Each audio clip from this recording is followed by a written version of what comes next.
This always happens on this show. Sorry. Yeah. I know, I'm so sorry.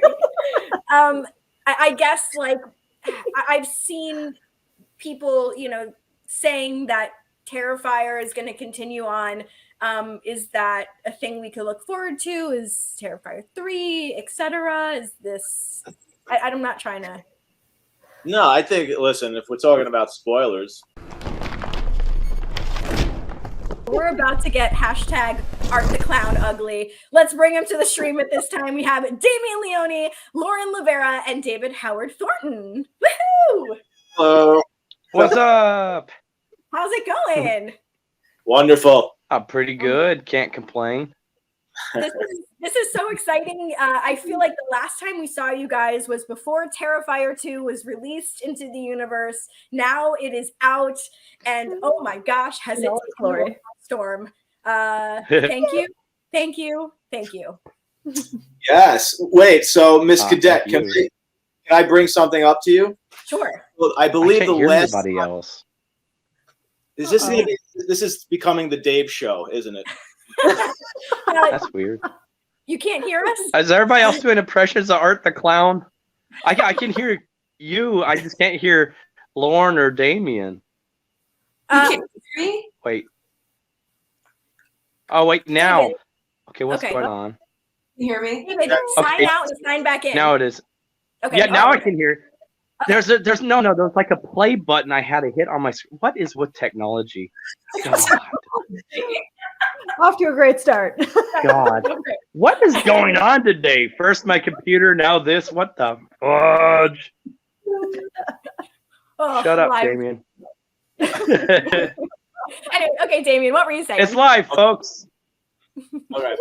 So the last time Dave and I saw you, we were in Florida, I believe, Mhm. or the movie came out, and we showed you a clip from Terrifier 2. Yes. Made you so emotional that you actually started crying, and you like gave us a kiss and ran away. I didn't know what the hell was going on. And then I sent you a message, and I said, like, are you okay? Like, was that a good thing? Was that bad? What was happening? And you had seen the scene that is the one that's making everybody sort of nauseous and fainting right now. And you said it was so amazing that you pretty much knew fans were going to go crazy over that scene and have that reaction. And I thought that was the most amazing thing. And I was trying to tell people that it was genuine, because it was, I could tell. But I mean, and it really did have that reaction. So that was such an amazing, that was an amazing thing that I really appreciated. It was beautiful. Oh my gosh. So that was a year ago to the day that I got to see it. And oh wow. That, yeah, just absolutely insane. Yeah, it was one of those things that it's like I couldn't control how I reacted to it, but it was just so fucking brilliant that like I knew once everyone collectively saw it that, I mean, it's just one of the many scenes that I think is going to go down in history from Terrifier 2, because it's like how do you even pick like what's the best? Like there is no best. Everything is collectively the best, but just getting to experience that with you. And I remember David came up to me after and he's like, do you hate me? And I was like, not you, but like art, like a lot. But I love you, David, and Lauren. Oh my God, Lauren, you are. Obviously, everyone saw David as art in the first Terrifier, but now that the world is introduced to Sienna, oh my God, girl! Like, you deserve every ounce of wonderfulness that is. Danica and I. We just adore you so much. And obviously we've done a couple of these before we got to see the movie, but now that we've seen you and Sienna and the brilliant writing, Damien, that it isn't always easy to write a female powerful character like that. I think it's been a really long time since we've seen a character written like Sienna. And you nailed it, Damien. And Lauren, oh my God. Can I say something? Can I say something about Damien's writing? And I've been saying this to so many people because it's so true. It's not often that you see a man write a really intriguing female character. And I think it's because Damien wrote her as a human being. And the fact that she was female wasn't like, I mean, yeah, she happens to be female, but like he wrote, I don't know, I see so much of Sienna and Damien. So like, I feel like he brought himself to the character. And I think that's why she's so compelling. He's not just like, oh, I gotta write a woman now. Or do this and that. No, he wrote he wrote a human. And I love that. And I love Damien for that. And I've been having this conversation like so often lately, and I'm so proud of it and so happy about it. So yeah, that's why he did good, because he just wrote a human being. Yeah. Well, Lauren, go ahead, Damien. No, I mean, it's nothing unless you have Lauren embody that character and bring it to life. And my God. I mean, I knew, I say this, there was never a runner-up for that character. As soon as we stumbled across her reel, I said, that is Sienna. That's my Sienna. The only thing is going to be if I meet her in person and she's an asshole. I was like, that's going to suck. Oh my God. A little bit, but like. Wonderful. So wonderful. And then I got to see her read with Elliot. And the two of them together, that chemistry was just so wonderful. And I said, they're going to take this material and elevate it to another level, which is what is the best you can hope for as a director, as a writer. So, I mean, yeah, I laid the foundation, but once you give it to an actor, it just takes on a life of its own. Like when I watch the movie now and I see Lauren's Sienna, it's so foreign to, like, I could literally watch it as an audience member, and it's something else. It took on a life of its own, and she just really knocked it out of the park. And I knew she was going to, and that was always what I was most excited for with this one. It wasn't, I mean, listen, Art the Clown is off the charts in this one. Dave out of the park. But I wasn't worried about Dave, honestly. I wasn't worried about the things I wrote for Art and the violence. I knew that was sort of my safety net with this one. And not that I was concerned about what you were going to do for the role, Law. Like I knew you were going to be fantastic, but that was a big new character, and that was going into some uncharted territory. This was really setting up a hero this time, whereas part one was all really a showcase for the villain. And this was my sort of test to myself. Like, could I create a really compelling hero, regardless of gender? That's not my concern. It was just, could I create a hero that people were going to really get behind and empathize with and be rooting for during the film's climax? And the response has been everything I could have hoped for, honestly. So, like, I was going to say there's, and I hope this doesn't come across the wrong way, but I feel like recently when I'm watching, especially the horror genre, I'm not always like rooting for like there to be like a final girl. Sometimes I just want to see everyone just kind of get slaughtered, but I was rooting for Sienna. You know what I mean? Like, I was rooting for her. Lauren, what does it mean to you personally to be the final girl? Like, what does that mean to you, the idea of the final girl?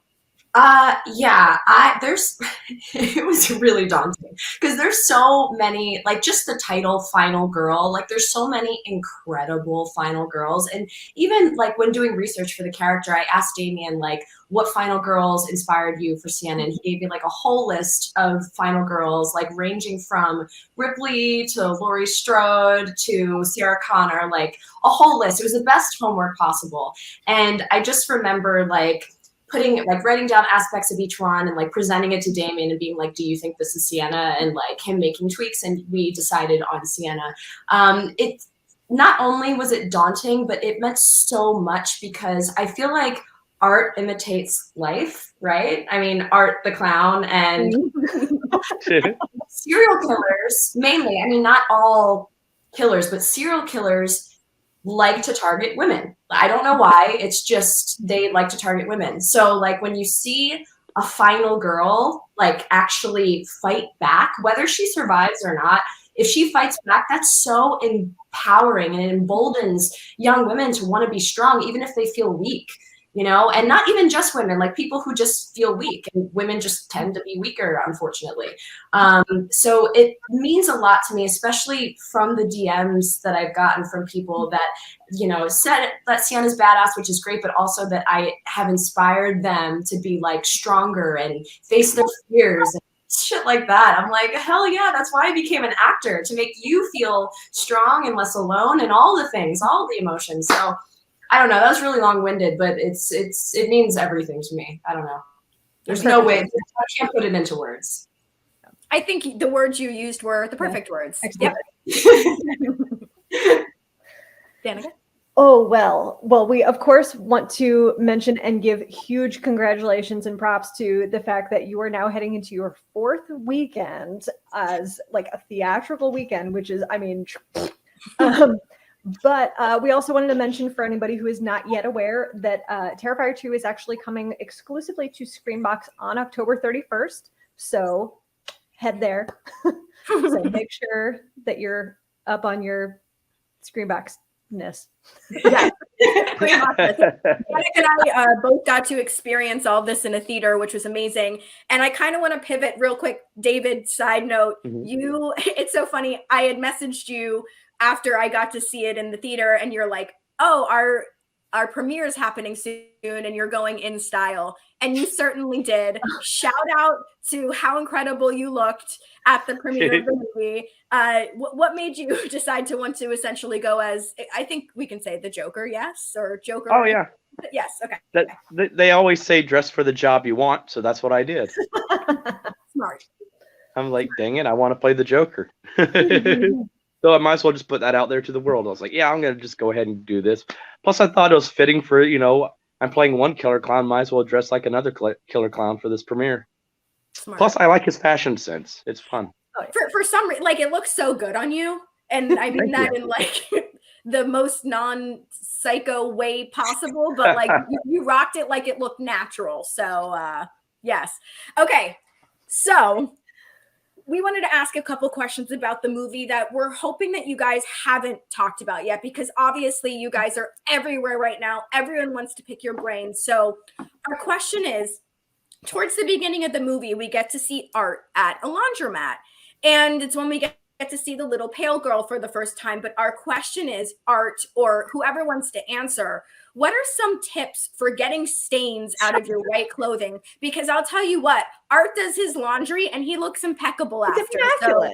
So, immaculate.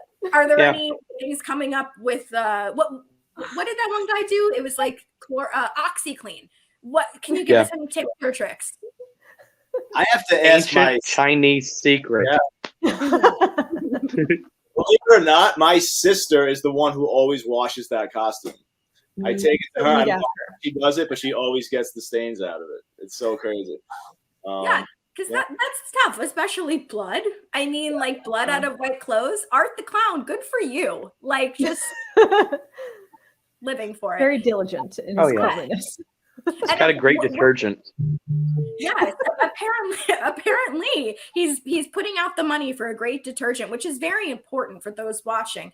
And also, what was it about Patty Cake, Damien, that you knew when you saw it would be so incredibly sadistic? Because wow, way to ruin my childhood game. Well, because you have two characters that don't speak, but they need to communicate somehow, and I wanted them to make physical contact at some point. And I thought they both have this blatant childlike quality to them. So I thought that would be a great mode of communication for them to start doing that. It's pretty brilliant. Yeah. Very good. Very good. All right. Danica. Well, we were wondering if you think it would be okay to refer to Art as the new Salt Bae. And we do have the guy who's just like sprinkling the salt. Oh, we have an image. Oh, there we go. Yes. It seems fitting. Yeah. So Dave actually did that when we were doing the salt and bleach scene. It was one of those moments where I gave my direction, and then we just let Dave go off the charts. All this wonderful improvisation, and he was even doing that, and it's great. It's so funny, but I'm always like worrying: is it too pop culture-y? Where do you walk that line? Because even when Dave put on the sunflower glasses that just took on a fucking life of its own at this point, he was doing funny things with that as too. Like he was putting up a peace sign, and it was hysterical. But I'm like, should he be that culturally aware? It's like walking that fine line. But he does wonderful things like that, and they're hysterical. I do have to tell you, actually, the sunglasses was was actually, I think, maybe my favorite part of the whole movie. Oh, we love the sunglasses. Like, Yeah. watching Lauren's face being completely petrified, standing there waiting for him to just be a complete goof. Just like, that is not what I was expecting. Yeah. That was probably one of my favorite days too. I love that. I had that whole entire rack, one side of that rack to play with too. So it's like there's so many more takes to that are not even in the movie. Ooh, release the footage. We want it. We want the extended cut of I think this is the extended cut. We'll take it. We'll take it. That's just gonna make the movie a 3-hour movie just that scene alone, I think. That's okay. That's fine. It like didn't feel like it really flew by. It was like such a quick, easy watch that I'll take 3 hours, 4 hours. Let's go. Okay. This is another funny thing that we saw yesterday when we were like kind of thinking about stuff. So on the IMDb page under quotes, I don't know if you guys have seen this yet, but this is the most brilliant quote taken from the movie. Let's show what we have. This is a clip of Art the Clown's quote from Terrifier 2, which is just a bunch of ellipses. Love it. Genius. That's Art, can you great. tell us what I you were love that. thinking in that quote. What was going through your head when you were?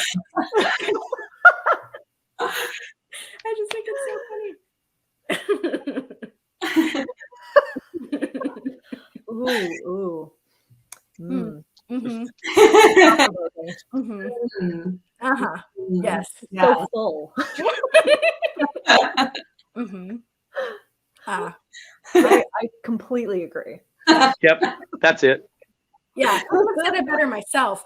I wanted to mention kind of when we brought you guys out last night, Corey Graves on Raw said Art the Clown ugly. I know, Damien, you had tweeted about it. You got to see it.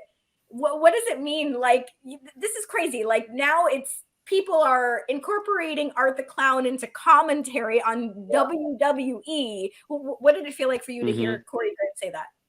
Oh my God, amazing. None of this stuff ever sinks in. I mean, that was one of many amazing things that happened since last Monday. I mean, just going to that, I've always been a wrestling fan.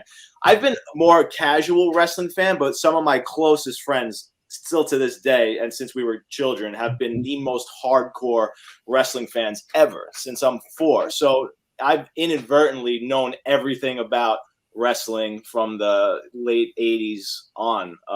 So just to see that and to hear them now, to hear me through my horror working into their world through things that they love is one of the coolest things ever. So they'll text me and call me when they hear it first.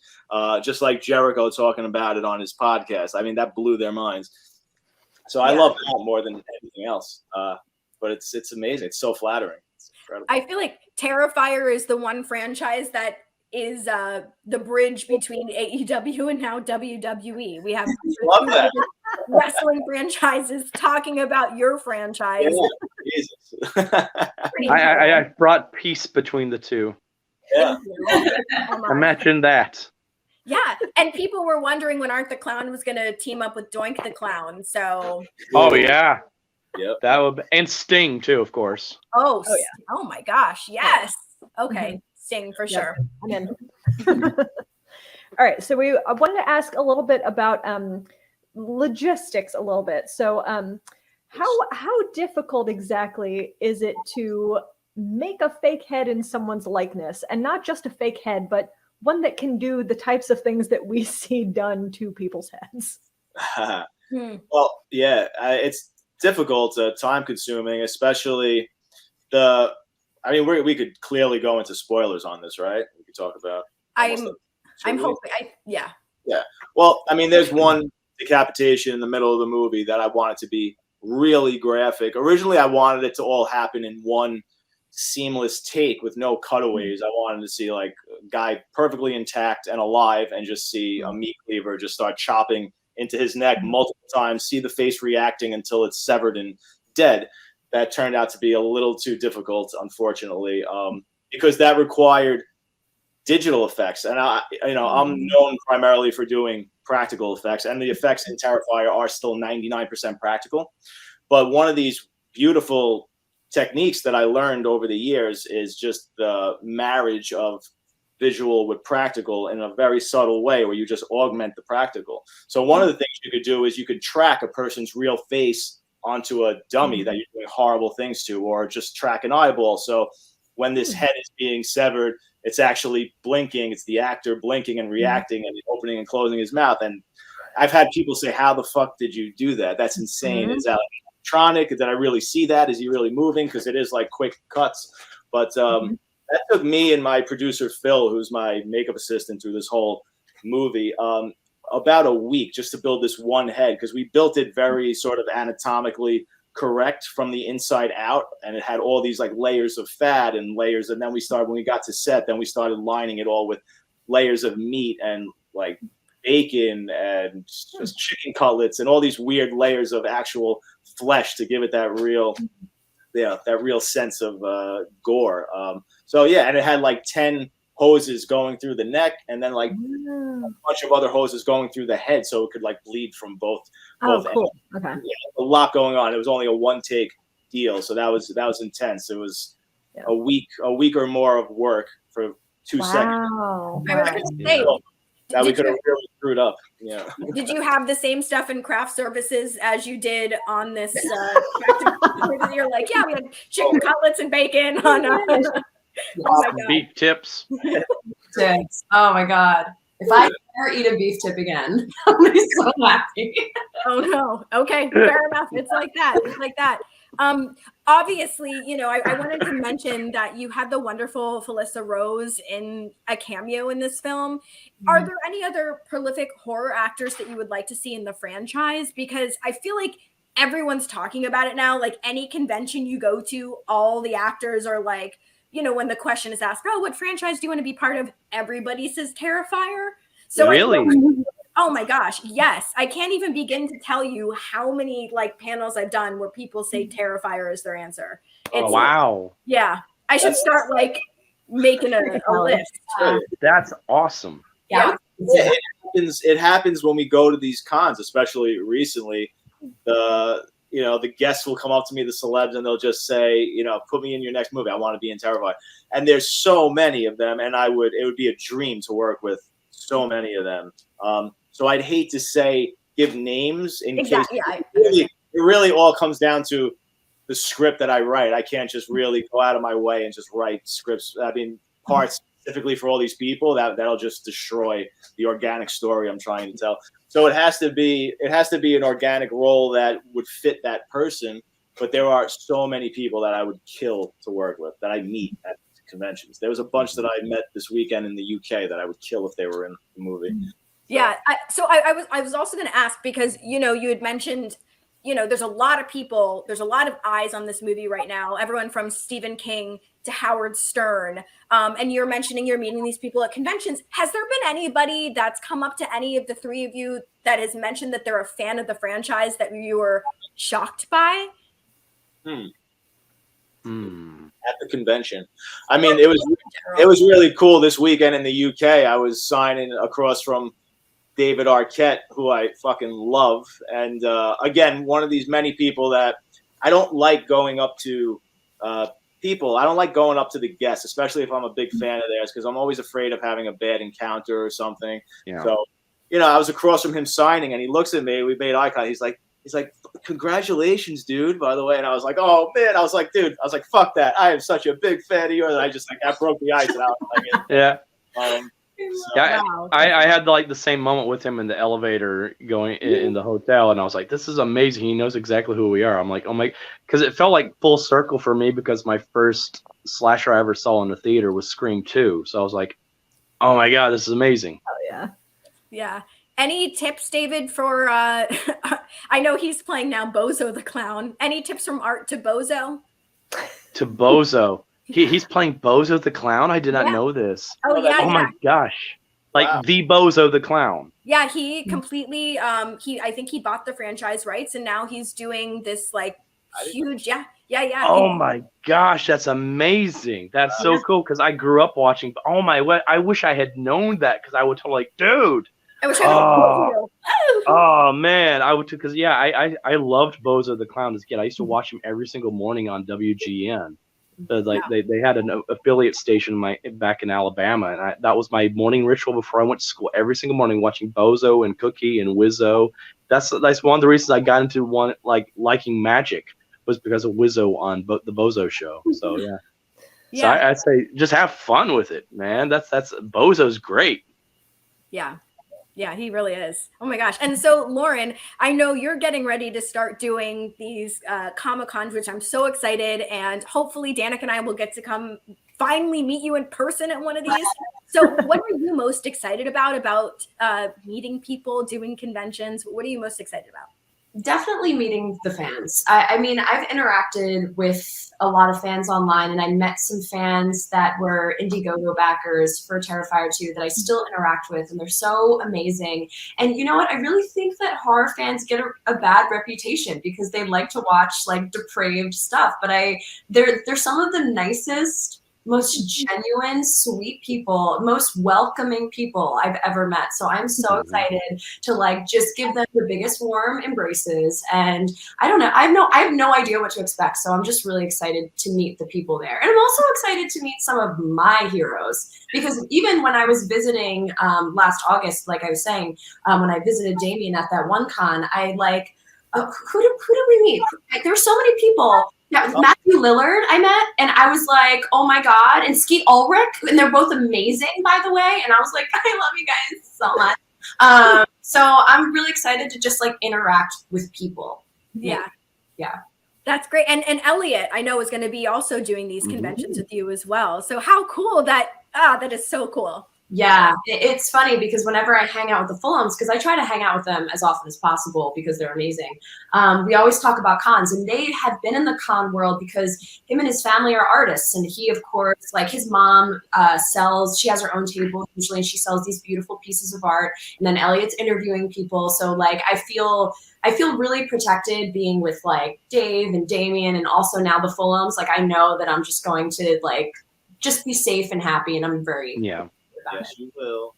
Hey, well, welcome to the incredible, crazy world of Comic-Cons. But there's nothing better than like a horror convention. Like you said, the people are just so welcome. And the costumes. I can't even begin. I was at Spooky Empire this past weekend. I can't even begin to tell you how many Art the Clowns there are wandering around. And I think the coolest thing about an art is that they really do try to stay in character. Like they're not talking to you. They're just kind of menacing, like sitting in a panel and they're like, you good? But you know, they're all like committed. I guess a good follow-up question, and I'm not sure, Damien, if this is something you can answer, but like, do you think maybe at some point in time we can see like an officially licensed Sienna costume? Is that something that could possibly happen? Because I've seen people at conventions as Sienna too. I saw one already. Yeah, it was remarkable. That's what I've been looking forward to more than anything is Sienna cosplays, honestly. That means the world to me. So yeah, seeing that first person do it was just mind blowing. I mean, me and Laura were just sending each other pictures and freaking out. So that was so fucking awesome. Listen, I would say that it is inevitable that we're gonna get Sienna action figures and a costume. It's going to happen. It's just a question of when. Yeah, a matter of timing. Yeah, for sure. Because we want it, so let us have it. Okay, great. Agreed. Well, I saw a question in the comments that I think a lot of people want to know. How many gallons of blood did you use making this movie? Do you have any idea? I have no clue whatsoever. You're talking almost 3 years of shooting this movie. We totally lost track, stopped counting. I mean, we start running out of blood and just start adding water to it for scenes. It was nuts. I couldn't even make a guess, really, take an educated guess on that. Okay. Oh my God. Maybe somewhere around gallons of blood. An endless amount. Yeah. Yeah. Is the answer. Or you can measure it. How many chicken cutlets did you need? How many pounds of bacon did you use? God, so many. Oh my God. I just remember like the night, with Brooke's death, all the stuff they had in that chest that I had to dig into. I mean, they had ribs and everything in there, like just it was chicken cutlets, and this was right before I had to eat dinner too. And so I'm just getting all this gook on my hands and stuff. I'm glad I didn't run sound because I was just sitting there like, oh God. Oh. You hear him, Big Bad off the cloud. He's like, oh my God. This is grody. This is cold and grody, and it's like salmonella in here. This is just not nice. Yum. Okay, delicious. Okay, Danica, why don't we each ask one more question? We'll go to our game, and then before we wrap up, I do want to talk about some of your upcoming projects that you guys are appearing in and working on. So, okay, this is a question for all of you guys that I'm curious about, not necessarily just about Terrifier, but about franchises in general. What do you think stops people from just moving away from like where everything is happening? Like, why keep going to Camp Crystal Lake, or why stay in Derry, Maine? Like, why are we hanging out in these areas or cities where murders are happening? Why not move? Any insight? Probably financial struggles. Like, why? They're like, well, it's never going to happen to me. Right. All tragedy seems like it couldn't happen to you, right? And like, you bought a house, you're like, I'm not selling my house and buying a new one. Like, this is reality, guys. Like, that's fair. I think it also goes down to just that, stubbornness is like, even how it is in the real world, where like things start going wrong in the country or something like that, or your hometown or whatever, and you don't leave. You're like, you know what? I'm going to tough this out and fight for it, to keep everything good here. So I think that's why people stay too. They're like, screw this, screw Mike Myers walking around and stuff like that for 40 years. He's not gonna chase us out of here. We're gonna evil's gonna die tonight, It's like, and then we're gonna kill like little Danny DeVito in the hospital or something like that. Oh no. Instead. Oh, too soon. Too soon. Damien, any thoughts? So people like us can continue to watch them get murdered in the most imaginative ways possible. There it is. Okay. Yeah, spoken from a true writer. That's the easy answer too. I was gonna say though, like, I just moved 3 months ago. I know how much of a pain in the ass it is, but I'm sorry, if Pennywise is hanging out in my like drainage system, I'm getting the fuck out. Like, I'm not doing it. Like, I'll just get Roto-Rooter. Okay, that's fair. All right, Dan, what you got?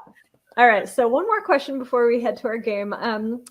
Lauren, were there any moments for you that really didn't feel like you were acting, where it was like, okay, this is actual terror that is happening to me? There were definitely moments. I mean, like we filmed like into the night. I was delirious a lot of the time. So like, imagine being exhausted and looking at something horrifying that both Damien and Dave had made, and like looking at that thing and being like, what the fuck? What am I looking at? Like, you're delirious. You're like, am I dreaming? What is happening? There were definitely times where my body was just doing the thing. Like, I wasn't thinking anymore. I wasn't like thinking the thoughts of the character. I was just in it. Like, I was just like, I'm here. This is really happening to me. And this is horrifying and exhausting. And like, get me out of here.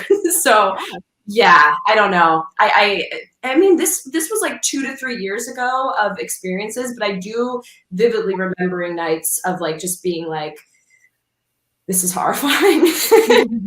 Yeah. So yeah.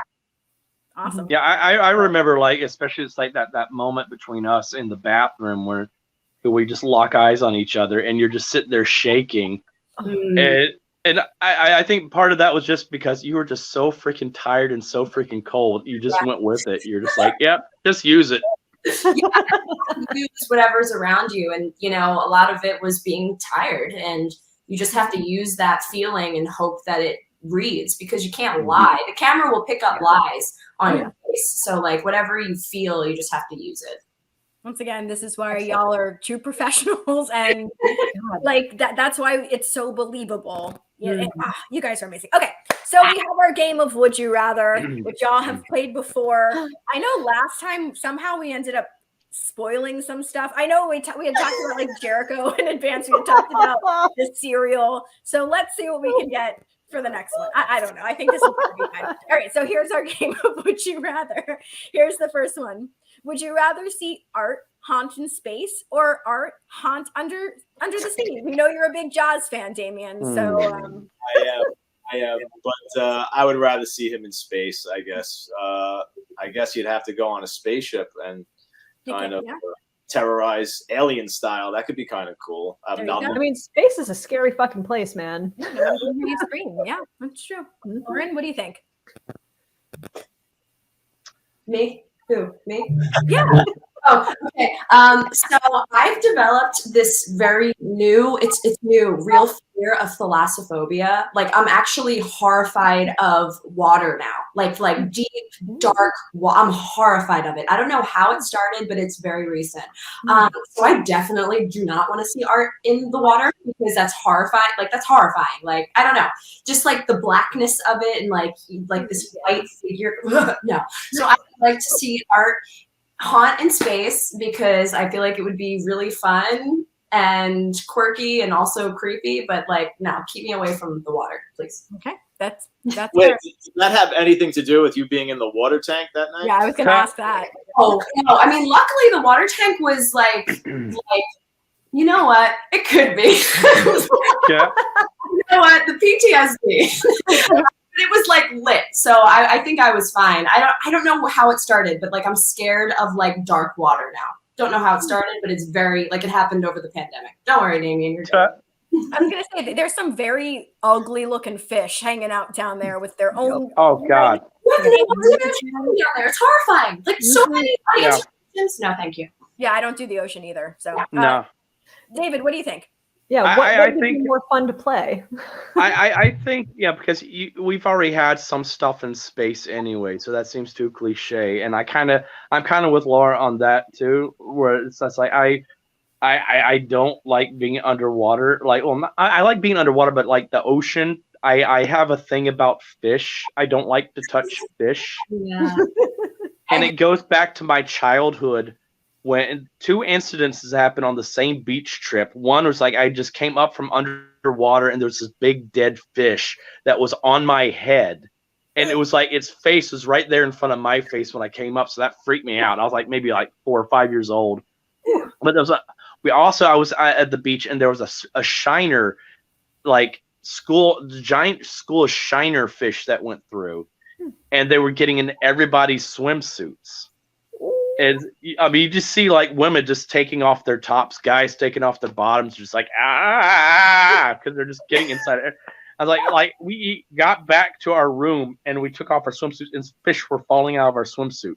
What? And it's just so I don't like touching fish.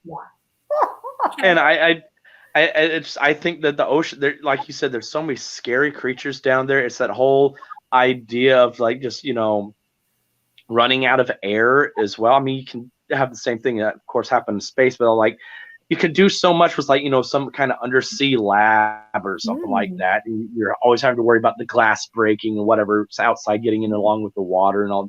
There's so many things you could do with that, and it hasn't really been done in a slasher film before as well. Okay. Fair enough. I love it. Sea Lab 2020. Wait, what was it? 2020 something? 3030? Yeah, 2021 or what? 2020? Yes, 2027 or something. One of those years. Yeah. Yeah, I used to love that show. It's great. It's great. All right. All right, next one. Would you rather open a clown cafe based on Terrifier or open an escape room based on Terrifier? Ooh. Clown cafe in a heartbeat, definitely. Yeah. I love food. All I want to do is eat. All I think about is eating.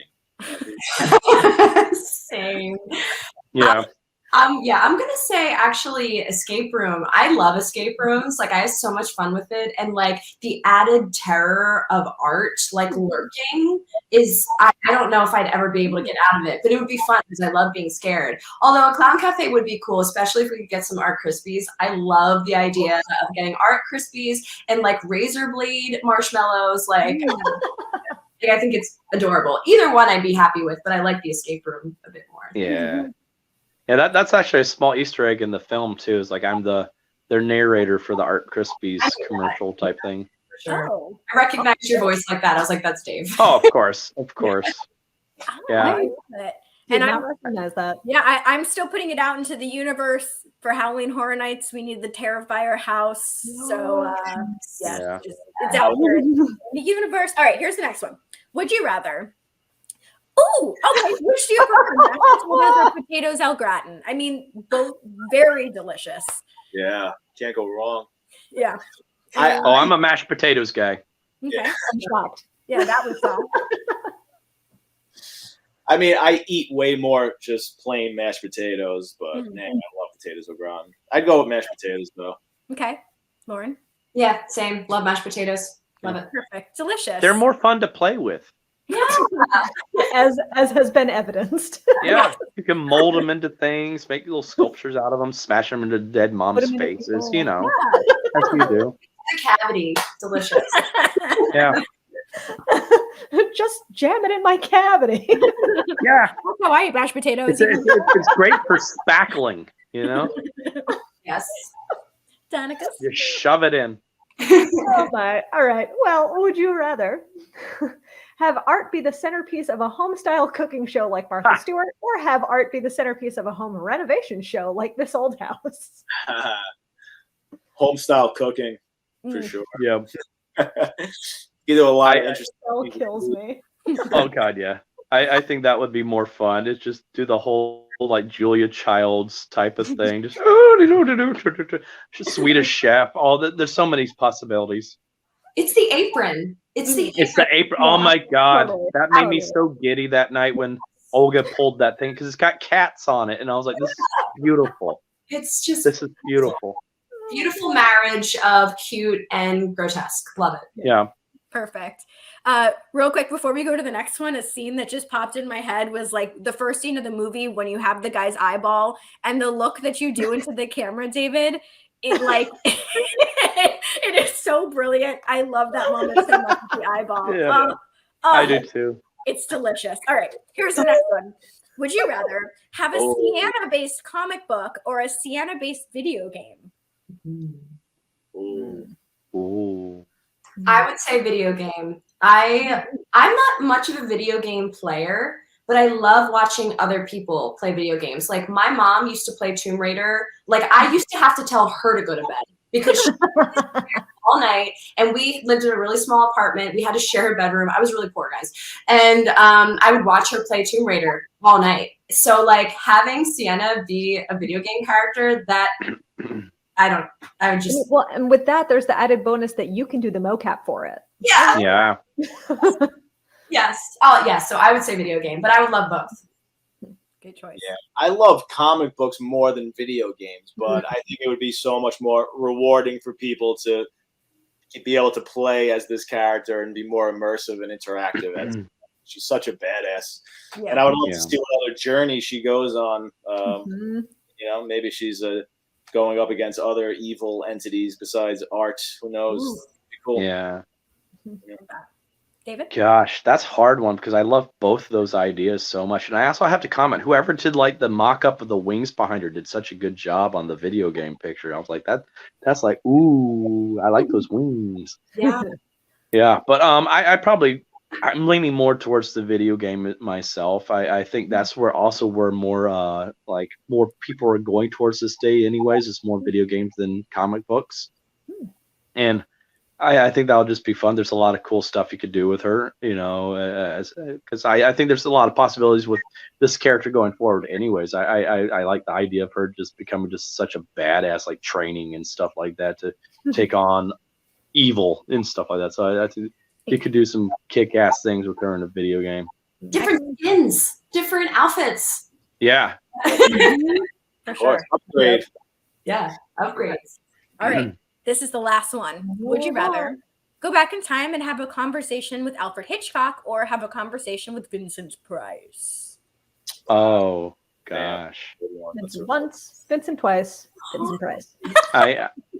I definitely say Vincent Price for myself because, I think I could relate with him a lot because I've always been a huge fan of his with his style.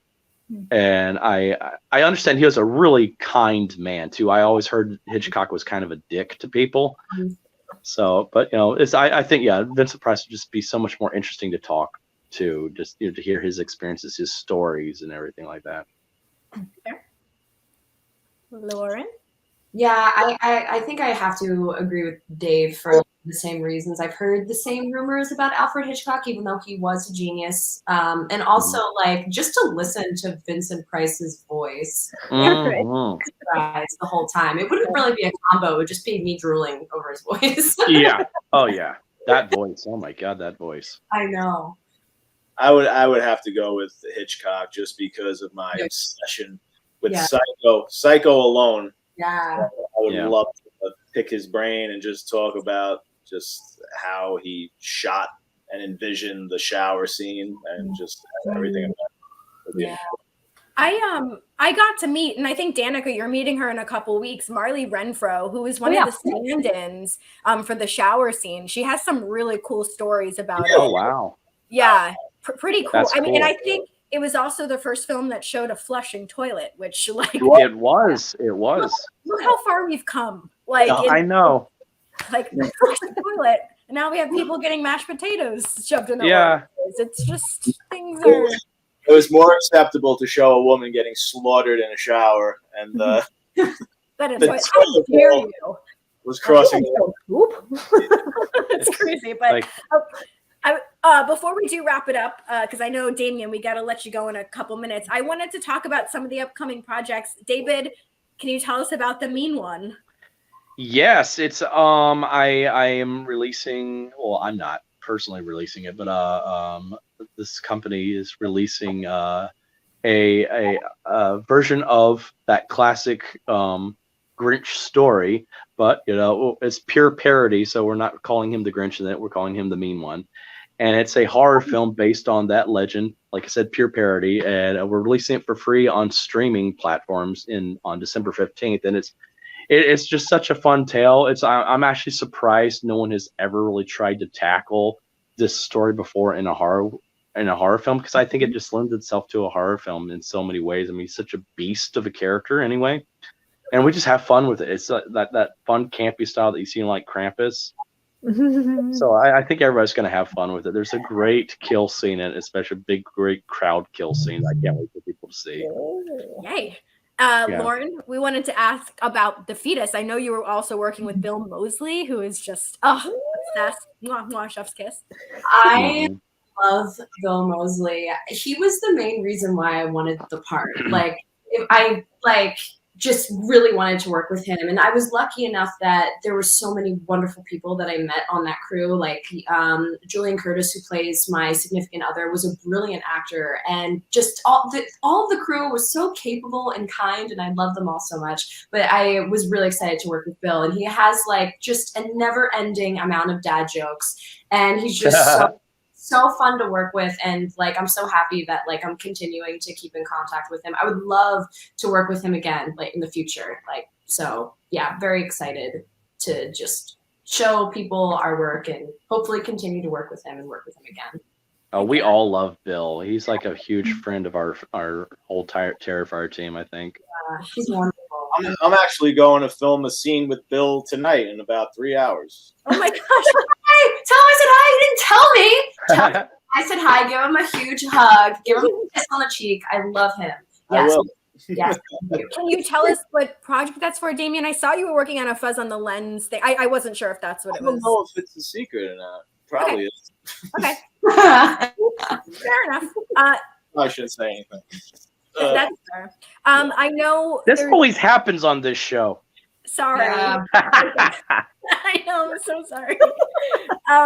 I guess like I've seen people, saying that Terrifier is going to continue on. Is that a thing we could look forward to? Is Terrifier 3, etc.? Is this? I'm not trying to.